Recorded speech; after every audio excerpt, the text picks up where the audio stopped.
ल्याङ भइसक्यो यार जिन्दगीबाट धन्न बाउको सम्पत्ति थियो र बाँचिया छ नानीहरू त त्यसको जस्तै हुन्छ जिन्दगी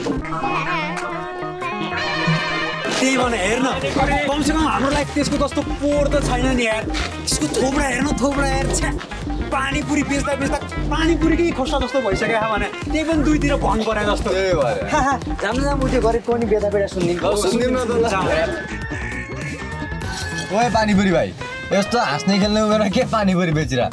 कति छ हो कमाइ धमाइ खासै त छैन नि कमाइ धमाइ भाइ खासै त छैन नि त्यही कहिले काहीँ हो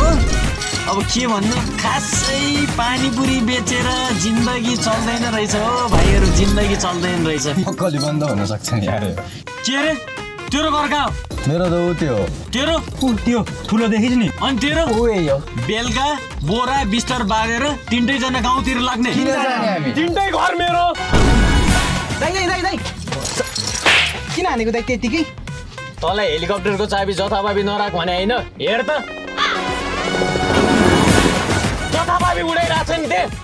चारवटा हराइसक्यो यार यो पनि हरायो भने तेरो कि सम्हाल्ने जब छ नि चैट एक दिनको कमाइ जान्छ यार गाह्रो छ नि यार ए हट हट पानीपुरी आयो पानीपुरी